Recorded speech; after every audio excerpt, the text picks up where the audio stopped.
ഗുരവേ സർവലോകാനാം ഭിഷജേ ഭവരോഗിണാം നിധയേ സർവവിദ്യാനാം ദക്ഷിണാമൂർത്തയേ നമഃ. ധർമ്മസംഘം ഉള്ളതറിയാമോ?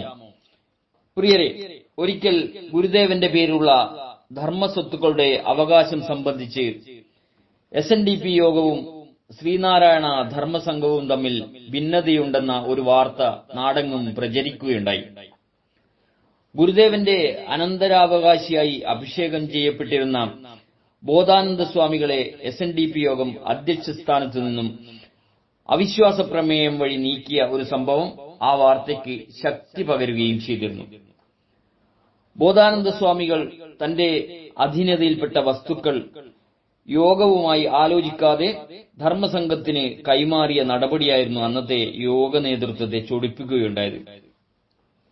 അക്കാലത്ത് ഗുരുദേവന്റെ പേരിലുള്ള ധർമ്മസ്വത്തുക്കൾ SNDP യോഗത്തിന് അവകാശപ്പെട്ടതാണോ എന്ന് പരിശോധിക്കുന്നതിനായി യോഗം ഒരു സമിതി രൂപീകരിക്കുകയുണ്ടായി. N. Kumaran BABL, TK Madhavan, CO Madhavan, CV Kunhiraman തുടങ്ങിയവരായിരുന്നു ആ സമിതിയിലെ അംഗങ്ങൾ. അവർക്ക് ഗുരുദേവനെ കാണുന്നതിനുള്ള അനുവാദം വാങ്ങുന്നതിനായി ഒരു ദിവസം TK മാധവൻ ഗുരുദേവൻ വിശ്രമിച്ചിരുന്ന ശിവഗിരി സത്രത്തിലെത്തി. ഗുരുദേവനെ നമസ്കരിച്ച് ചികിത്സാകാര്യങ്ങൾ ആരാഞ്ഞ ശേഷം TK മാധവൻ താൻ വന്നതിന്റെ ഉദ്ദേശത്തെക്കുറിച്ച് സൂചിപ്പിച്ചു. അപ്പോൾ ഗുരുദേവൻ ഇങ്ങനെ ചോദിച്ചു: ഇവിടെ ഒരു ധർമ്മസംഘം ഉള്ളതറിയാമോ? TK: അറിയാം. ഗുരുദേവൻ: അതിനെ ഉടക്കുവാൻ പാടില്ല. TK: ഞങ്ങൾക്ക് അങ്ങനെ ചെയ്യണമെന്ന് ആഗ്രഹമില്ല.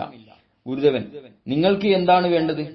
TK: സ്വാമികളുടെ പേരുള്ള സ്വത്തുക്കളിന്മേൽ SNDP യോഗത്തിന് എന്തെങ്കിലും അവകാശമുണ്ടോ എന്നറിയണം. ഗുരുദേവൻ: നിങ്ങളെല്ലാം യോജിച്ചു പോകണം. ക്രിസ്ത്യാനികളെപ്പോലെ യോജിപ്പായി കഴിയണം. ബോധാനന്ദനുമായി ആലോചിച്ചോ? TK: ഇല്ല. ഗുരുദേവൻ: പോയി ആലോചിക്കണം. ഗുരുദേവൻ ആ സംഭാഷണം പിന്നീട് തുടരുകയുണ്ടായില്ല. കുറച്ചുനേരം കൂടി അവിടെ ഇരുന്ന ശേഷം TK മാധവൻ ബോധാനന്ദ സ്വാമികളെ കാണുന്നതിനായി ശിവഗിരിയിലേക്ക് പോയി. സ്നേഹപൂർവ്വം, രഞ്ജൻ, കയനാട്.